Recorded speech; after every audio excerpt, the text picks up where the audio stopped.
Bapak Ibu Saudara yang terkasih dalam Tuhan Yesus Kristus, saat ini kita akan masuk di dalam pewartaan Sabda Tuhan. Sebelum kita membaca dan merenungkannya, mari kita berdoa mohon tuntunan Roh Kudus Tuhan. Kita berdoa. Kami datang kepadamu ya Tuhan dengan ungkapan syukur karena anugerah indah-Mu yang tetap Kau boleh nyatakan ya Bapa di dalam perjalanan kehidupan kami. Hingga pada saat ini ya Tuhan, Roh Kudus-Mu boleh menuntun kami untuk dapat mendalami akan sabda firman-Mu ya Bapa. Berkati kami semua Bapak Ibu Saudara yang ada di rumah dalam satu kebersamaan peribadatan ya Tuhan untuk memuji dan memuliakan nama-Mu, sehingga ketika pewartaan sabda-Mu ini diwartakan ya Tuhan, dengan tuntunan Roh Kudus-Mu dan hikmat-Mu kami dimampukan untuk mengerti, kami dimampukan untuk memahaminya ya Tuhan, dan pada akhirnya kami mampu memberlakukan apa yang Kau kehendaki dalam perjalanan kehidupan kami untuk menjadi manusia yang menghargai hidup, karena Engkaulah ya Tuhan yang menciptakan kami. Inilah kami ya Tuhan, Bapak Ibu Saudara dan hamba-Mu ya Tuhan yang akan mewartakannya. Berkati hamba ya Tuhan, sehingga ketika kami menyampaikan, mempercakapkan pewartaan sabda-Mu ya Tuhan, kami boleh sampaikan seturut dengan kehendak-Mu. Melalui putra tunggal Yesus Kristus kami berdoa dan bersyukur. Amin. Bapak Ibu Saudara yang terkasih, saat ini kita akan merenungkan dari kitab Kejadian pasal 2 ayat 1 sampai dengan 7 sesuai dengan sabda Bina Umat, diberi judul atau dengan tema menghargai hidup. Baik, sebelum kita merenungkannya, saya akan bacakan sabda Tuhan yang akan kita renungkan bersama pada malam hari ini. Kitab Kejadian pasal 2 ayat 1 sampai dengan 7. Demikianlah diselesaikan langit dan bumi dan segala isinya. Ketika Allah pada hari ketujuh telah menyelesaikan pekerjaan yang dibuatnya itu, berhentilah ia pada hari ketujuh dari segala pekerjaan yang telah dibuatnya itu. Lalu Allah memberkati hari ketujuh itu dan menguduskannya, karena pada hari itulah ia berhenti dari segala pekerjaan penciptaan yang telah dibuatnya itu. Demikianlah riwayat langit dan bumi pada waktu diciptakan, ketika Tuhan Allah menjadikan bumi dan langit. Belum ada semak apapun di bumi, belum timbul tumbuh-tumbuhan apapun di padang, sebab Tuhan Allah belum menurunkan hujan ke bumi, dan belum ada orang untuk mengusahakan tanah itu. Tetapi ada kabut naik ke atas dari bumi dan membasahi seluruh permukaan bumi itu. Ketika itulah Tuhan Allah membentuk manusia itu dari debu tanah dan menghembuskan nafas hidup ke dalam hidungnya. Demikianlah manusia itu menjadi makhluk yang hidup. Demikian pembacaan firman Tuhan. Berbahagialah kita Bapak Ibu Saudara yang masih diberikan kesempatan untuk boleh membaca dan merenungkannya dalam kehidupan keseharian kita. Bapak Ibu Saudara yang terkasih dalam Tuhan Yesus Kristus, saat ini kita akan merenungkan kembali bagaimana karya Allah dalam penciptaan manusia di dunia ini terjadi, atau di bumi ini terjadi. Ini semua supaya manusia dapat kembali menghargai arti kehidupan yang sesungguhnya. Nah, jika kita membaca bagaimana Tuhan menciptakan langit dan bumi ini, yang mulai dari penciptaan terang hingga penciptaan manusia, kita akan melihat bahwa Tuhan menciptakan hal-hal lain juga selain manusia.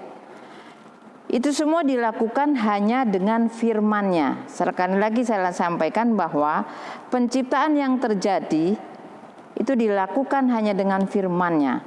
Nah, bacaan Alkitab kita hari ini Bapak Ibu Saudara yang terkasih dalam Tuhan Yesus Kristus, kitab Kejadian, di mana orang Ibrani menyebutnya Baresit, artinya pada mulanya. Sementara kitab suci berbahasa Latin menyebutnya Vulgata.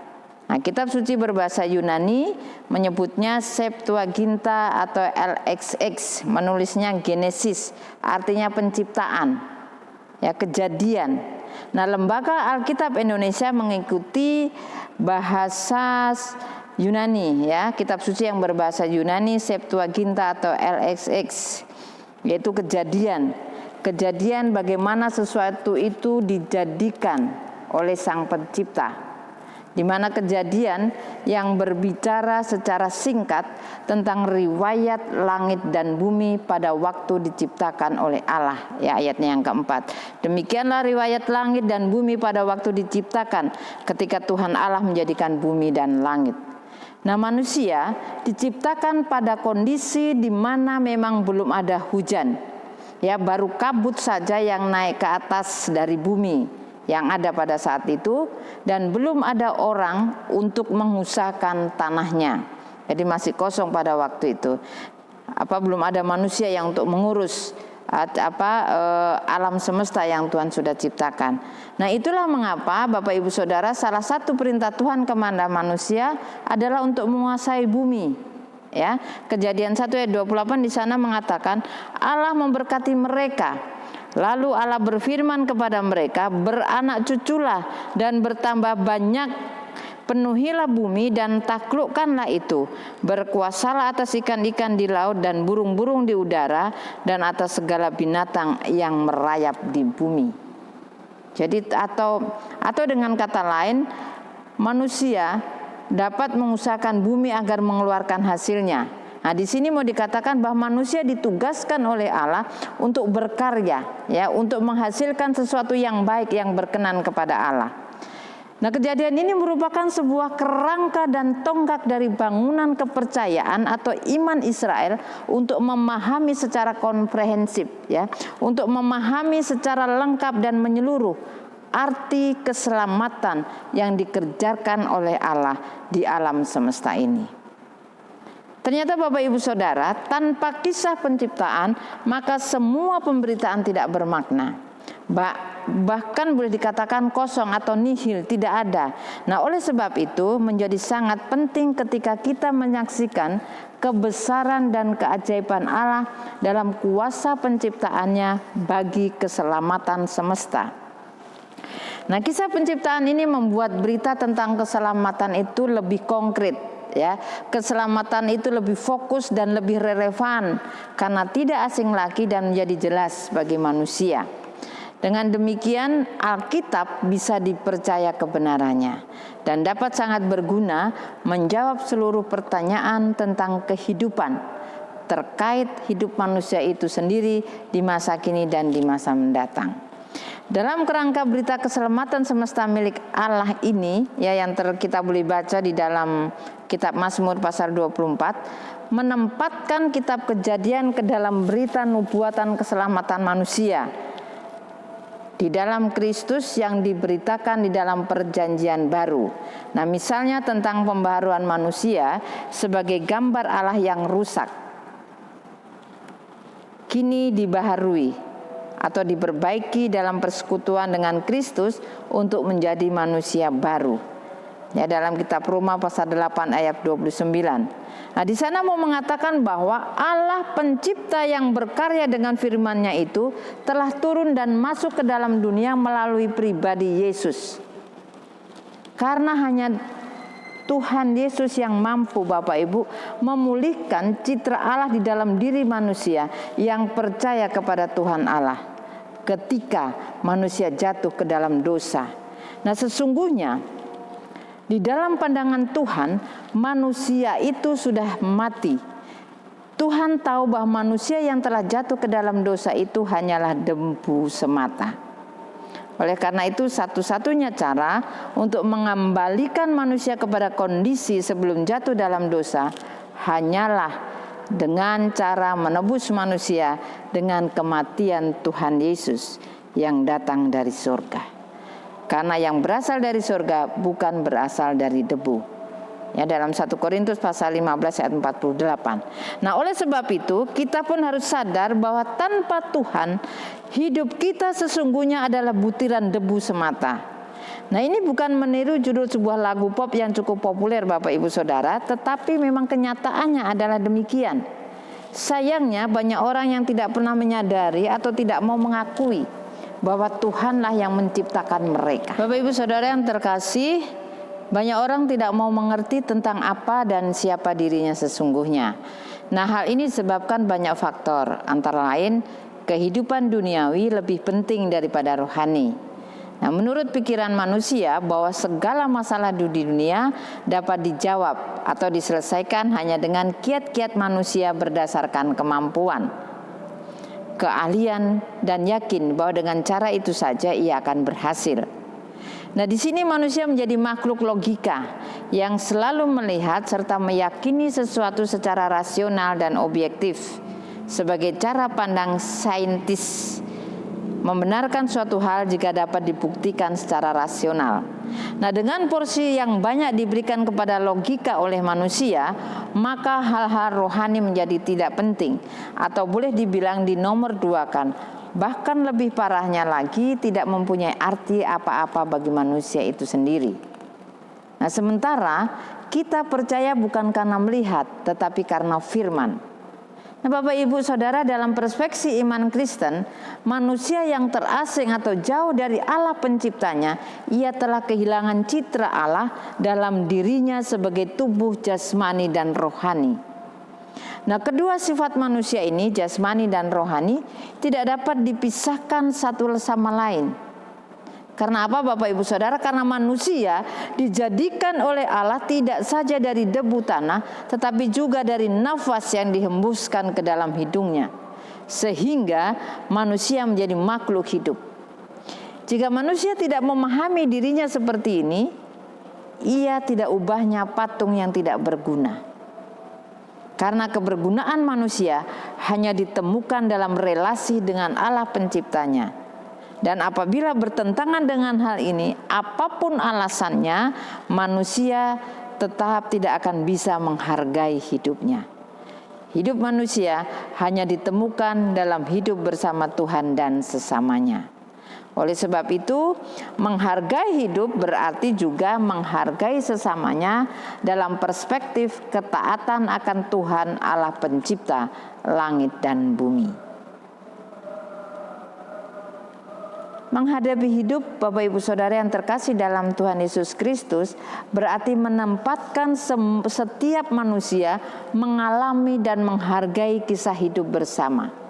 Nah, bumi yang kita huni ini bukan hanya merupakan konteks atau tempat bercerita tentang karya-karya Allah saja, tetapi juga untuk memahami hidup yang lebih baik melalui pengalaman dalam keragaman keyakinan, di mana sekaligus menjadi sebuah tempat berekspresi bersama dalam kepelbagaian kultur dan keyakinan. Dan di bumi ini juga orang tidak hanya bercerita tentang pengalamannya masing-masing dengan sudut pandang berbeda terhadap penciptaan alam semesta. Memang tentu sangat prinsip ketika hal ini harus diperbincangkan, Bapak Ibu Saudara, ya. Karena apa? Karena di dalam kultur kehidupan di dunia ini keberbedaan keyakinan yang ada, sehingga tidak akan ketemu apabila ya keyakinan itu diperbincangkan. Dia akan mengatakan keyakinan dia yang benar dan keyakinan kita yang benar. Nah, tetapi Bapak Ibu Saudara, bumi juga tempat perjumpaan manusia untuk saling memahami kesamaan asasi dalam kemanusiaan. Nah, disinilah manusia menawarkan kepada semua manusia tanpa batas suatu kisah kehidupan bersama di bumi sebagai manusia dalam natur yang sama. Kisah ini secara umum ditemukan dalam peristiwa Allah menempatkan ciptaannya di bumi secara terbatas, ya, yaitu di sana terbatas ruang, ya, ada batas ruang atau batas hunian dan batas waktu atau batas usia, dan debu tanah asal tubuh manusia yang akan kembali ke tanah juga. Kita boleh baca dalam Kejadian pasal 3 ayat 19.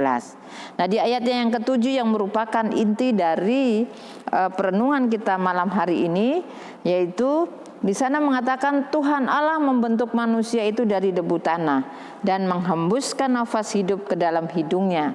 Dengan cara demikianlah manusia itu menjadi makhluk hidup yang hidup. Nah, Bapak Ibu Saudara, ada 3 hal penting untuk diketahui tentang keberadaan manusia. Ya, yang pertama, manusia ada karena Allah berkarya menciptakannya. Yang kedua, manusia ada karena ada bahan untuk membentuknya, yaitu debu tanah.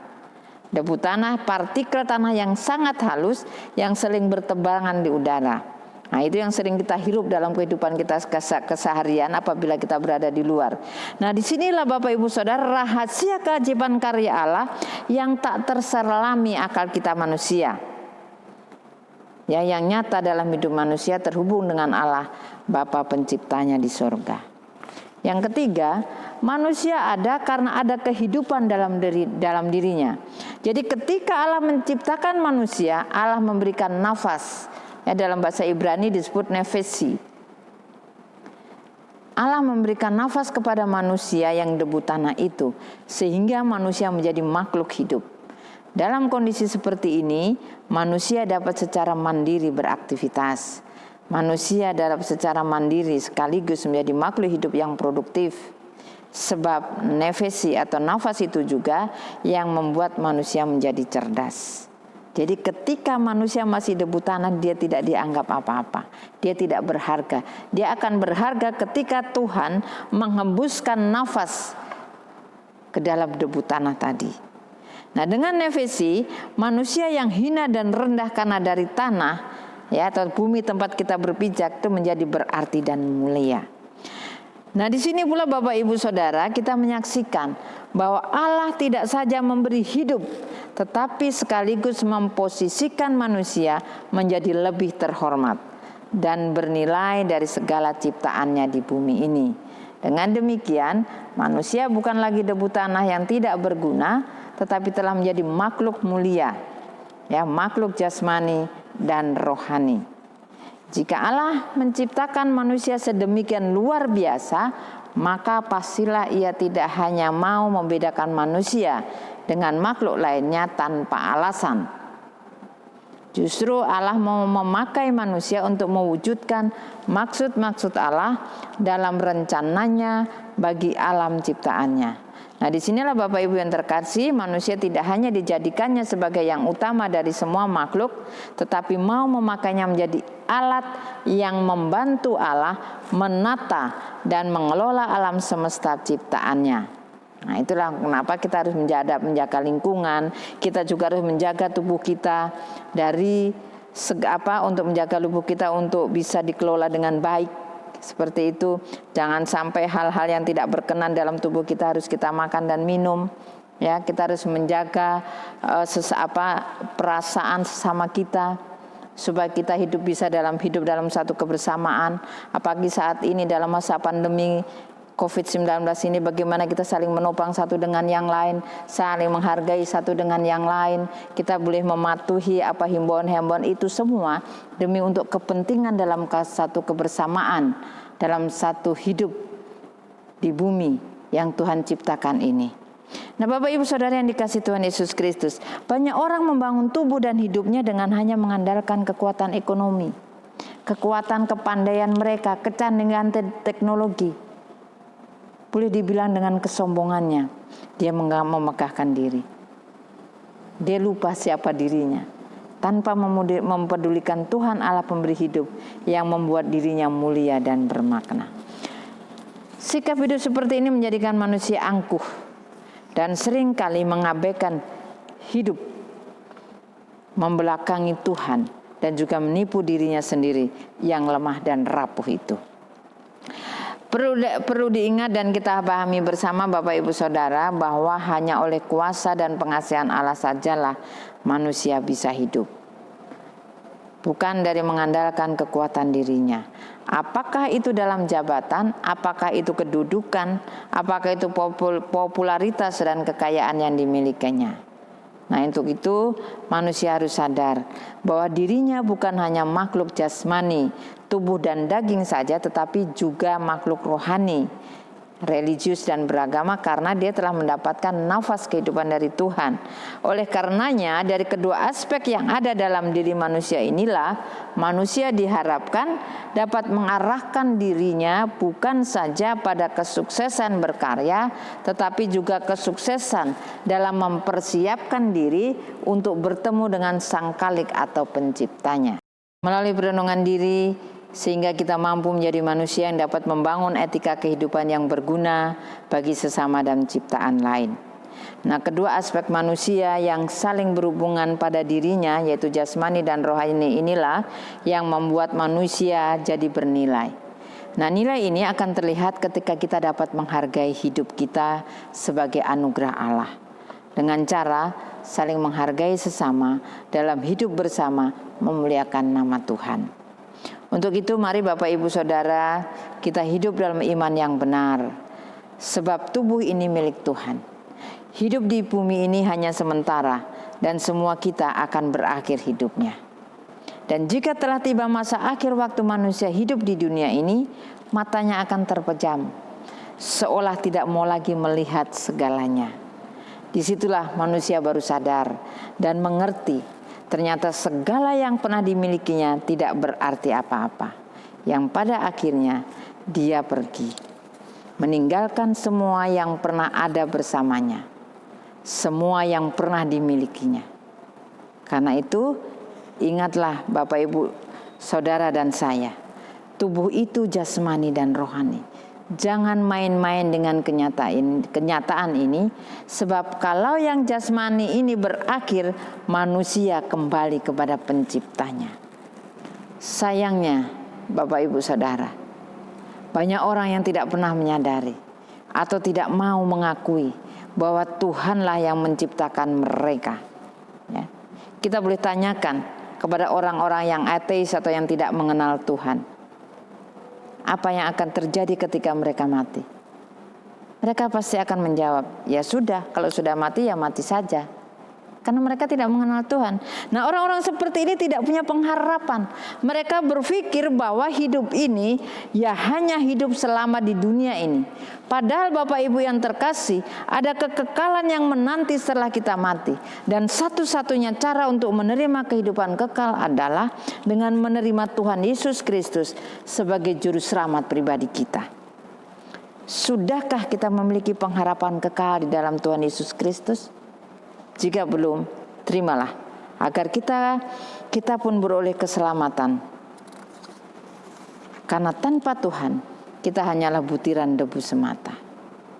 Bagaimana cara pandang kita Bapak Ibu Saudara dan saya kepada Tuhan kita sekarang ini? Itu juga yang menjadi cara pandang Tuhan kepada kita atau kepada manusia pada akhirnya. Sekali lagi saya sampaikan, bagaimana cara pandang kita, ya Bapak Ibu Saudara dan saya kepada Tuhan sekarang ini, itu juga yang akan menjadi cara pandang Tuhan kepada kita atau kepada manusia pada akhirnya.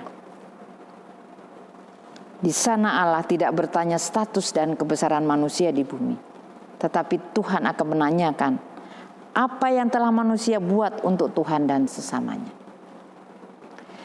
Bapak Ibu Saudara yang terkasih, hanya orang yang menghargai hidup yang akan mengakui bahwa nafas hidup dan berkat yang ada pada dirinya dari dan milik Tuhan.